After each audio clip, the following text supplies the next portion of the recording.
Good afternoon. Good afternoon. It's great to be back with you, Standard TV, and just an honor. Didn't post yesterday. Was taking care of some other things. Going to upload 2 videos today to stay current and constant. This week we're going to go to a different place. Today I was speaking with a client just a few minutes ago. A musician, really motivated guy, and he was sharing with me some things that he's been doing in his career and in his life, and I congratulated him. And he said, "Joseph, how do you remain motivated?" He complimented me and let me know he felt like I was great at what I do and the things that I do. But he said, how do you stay motivated? And I thought for a moment, and the first thing that came to mind was Phil Knight. If you're not familiar with Phil Knight, he is the founder of Nike. And I thought about 2 things. I thought about Phil Knight's chosen logo for the company and the name of the company. Nike is the name of the God of victory. But more than that, I thought about the mantra that he uses for the company, and it's just do it. And that's how I stay motivated. I just do it. This client of mine is familiar with a portion of my life story.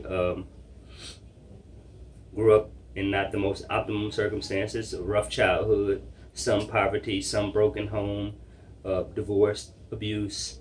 Subsequently, I gravitated to being able to be independent, and I looked to the streets for independence, sold drugs, and squandered opportunities in corporate America because I was unfamiliar with that.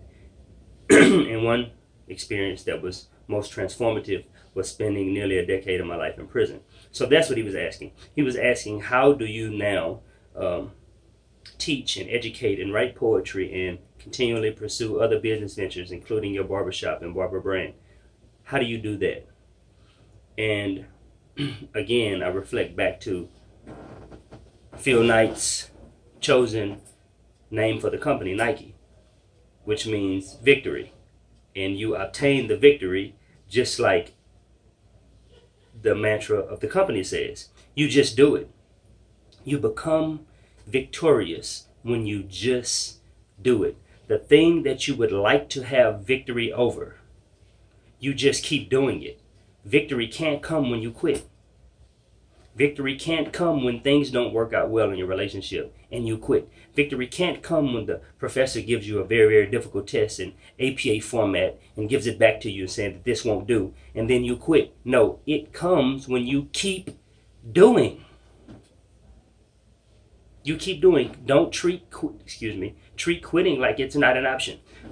Greatness, inspiration, motivation, the things that you want to acquire. Let's talk about greatness. We all want to be that.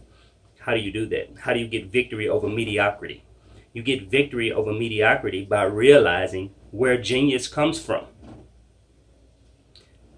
The root word of genius is similar to where we get the word genie from. So what do we do to the genie? We rub the bottle and the genie comes out of it. That's what genius is. Genius is the spirit that is within you, that you cultivate and you pull that out of yourself. That's how you get victory over external circumstances. That's how you get victory over people not believing in you. That's how you get victory over the company not thinking that you're good enough. That's how you get victory over relationships that have caused you to not have self-worth. That's how you get victory of it. You rub the bottle, you rub yourself, you peer deeply within yourself, and you bring out your inner genius, because it's in there. I had a friend some time ago who was a computer developer for a Fortune 500 company, and he really disliked the way that the company was not valuing him the right way, not so much in monetary ways, but just in how they treated him, how they delegated authority to them, or the lack thereof. And he said, Joseph, man, I really don't know what to do. I want to do something for myself, but I don't know if I can do it. I said, what do you mean? What can you do for yourself and be good at it or victorious at it? I said, you're already doing it. He said, what are you talking about? I said, a Fortune 500 company already pays you a sizable amount of money to do this thing for them.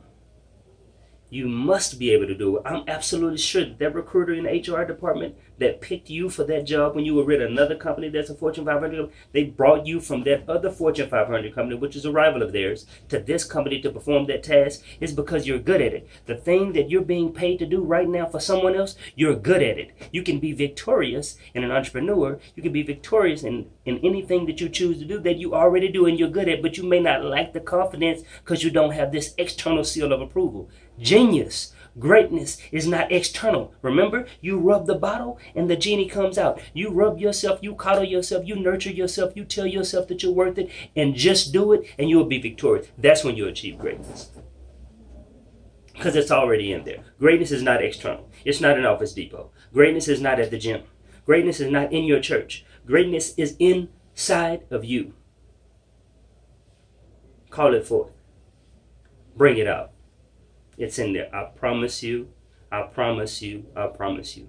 I refuse to see mediocrity. Growing up in the ghetto, I refuse to see mediocrity. Growing up selling drugs, standing on a dope corner, I knew that I was great. It took me some time to figure out what that was. Standing in a prison cell, confined to those four walls, I knew that I was greater. It took time for me to pull the genius out, but I found him. I've embraced him. And thank you for letting me thank you for allowing me to share that with you today. There's genius inside of you. There's victory inside of you. There's victory before you. Just do it. I love you. Thank you for listening. Please like, please subscribe, share it, comment, ask questions. Look forward to seeing you tomorrow. You have a great day.